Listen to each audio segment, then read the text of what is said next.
Hi, this is Asean Now and you're watching the Weekly Wrap. First up, an ostrich caused a stir when it bolted down one of Kuala Lumpur's major highways. The bird, named Chickaboo, escaped while being transported to a farm where her owner bought her from. Fortunately, she was not hurt and returned safely to the farm. Next, 8 out of 32 pilot whales have died after a mass beaching in Indonesia.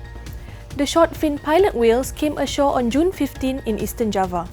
Preliminary investigations show that the whales may have been stranded due to turbulent waters or had eaten something poisonous. The beaching sparked a major rescue operation involving hundreds of local fishermen and government officials. Also in Indonesia, a raid at a food vendor stall during Ramadan has sparked an outcry from netizens. In a viral video, the 53-year-old vendor was seen desperately begging public order officials not to confiscate her food, which she was selling midday in Ramadan.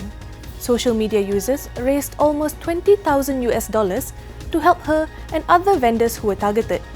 President Joko Widodo has also condemned the raid. On a grim note, Abu Sayyaf has killed another hostage in Southern Philippines. The terrorist group killed Canadian Robert Hall on June 13 after the 3 p.m. deadline for the ransom payment of 600 million pesos lapsed. Another Canadian, 68-year-old John Ritzel, was beheaded by the group on April 25th. The 2 Canadians and a Norwegian were taken on September 21st in 2015 from a resort on Somal Island in Davao. Moving on, 10 people were arrested over a brawl in Singapore's Bugis village. A 4-minute video of the incident, which shows the group of men and women fighting, is gaining traction on Facebook. They were seen shoving and exchanging punches before the police arrived at the scene and apprehended the 10. Lastly, President-elect Rodrigo Duterte has instructed his cabinet to use Toyota Avanzas instead of luxury cars in the Philippines. The move was part of the new administration's austerity measures. The Avanza was chosen because it was deemed affordable. Other cost-cutting measures for the cabinet introduced by Duterte is to forego business-class plane tickets and not using public funds for junkets. We now head over to Bangkok with our Thailand partner, The Nation TV, for the latest roundup in the Northern ASEAN region. Thank you very much, Kuala Lumpur, for your update. And now let's take a look over the past week here in the Upper ASEAN region. And we start off with Myanmar, as Myanmar officials are planning to close down an illegal wildlife trade market along its border with China. The border town of Mong La in Myanmar's Shan state is where exotic animal parts are sold, mostly to Chinese tourists. There is reportedly high demand for these products in China, which are sometimes made into luxury fashion products and traditional medicine.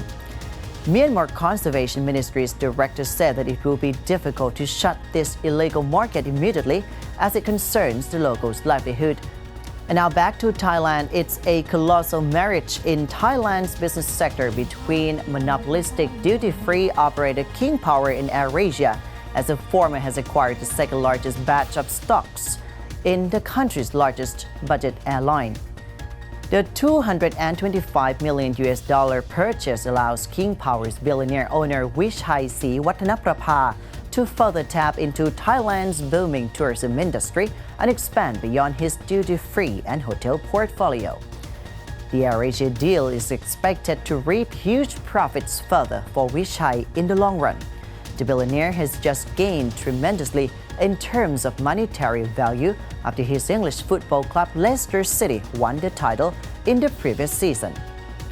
And now let's take a look on Cambodia, as archaeologists in Cambodia claim that they have uncovered unknown hidden cities via a special technology.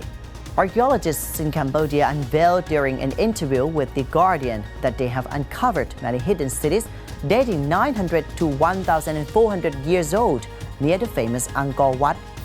Experts said that they have used airborne laser scanning technology to uncover these ancient cities. One Australian archaeologist working in Cambodia said that they have discovered the entire cities beneath the forest that no one knew existed. Moving on to Laos, a video clip went viral on the internet showing hundreds of Lao nationals are busy collecting shiny pebbles at a construction site in what they believed were gold dust. Despite warnings that those particles may not be gold, Many Laotians were relentless in their efforts to collect those pebbles. Several motorists driving on the road linking Pak Se City to the Thai-Lao border also stopped their cars to watch in amusement or to join the hunt. The particles are now being investigated by experts. One netizen simply reminded Laotians of the proverb, "All that glitters is not gold." In Vietnam, the largest state-owned oil producer plans to explore the country's northwest mountains for oil and gas opportunities. PetroVietnam, the trade name for Vietnam's largest group of companies for oil and gas, plans to begin its second phase of its exploration project in the An Giang Basin. Oil, natural gas, and coal will still remain as the major sources of energy in the country in 2030, despite efforts to develop renewable energy like wind and solar. The former will make 69% of all energy in Vietnam, while the renewable energy will comprise of merely 5%. And that's it for this week's episode of ASEAN Wrap in the Upper ASEAN region. This has been Sathapat Pathong, and now back to Kuala Lumpur. Thank you, Bangkok, and thanks for watching. I'm Dina Murad. Have a good day.